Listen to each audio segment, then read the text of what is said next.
Hello and welcome back to Trials by Melissa. I'm Melissa and today was day 20 of my 30-day juice fast trial.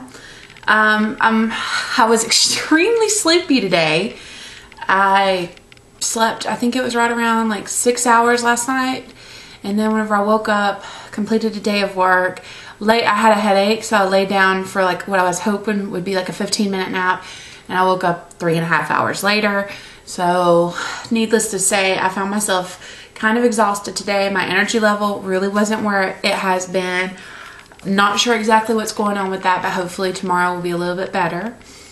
Overall, I was a little bit emotional today. It was a rough day.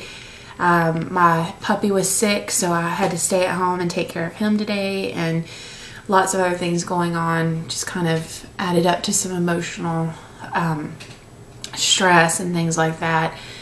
My weight for the day went up by 0.4, which is just not fun, but there's some external factors to be considered.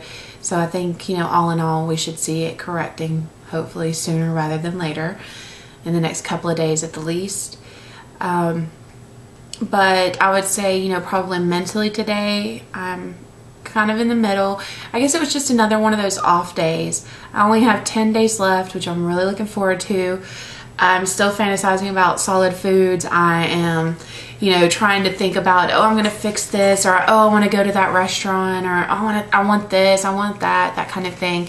I think that's probably normal. I wished it wasn't there, but I think it's just going to be an unfortunate side effect of anytime you deny your body like the bulk of what it's used to for so long, it's going to crave it. That's all there is to it.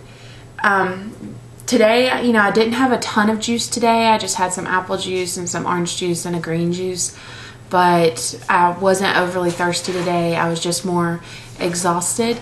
But I guess I just want to give you guys an update for today. I look forward to seeing you tomorrow. And that sound is my poor puppy getting into something. I don't even know what, but I better go take care of it. So thanks for watching. Take care and goodbye.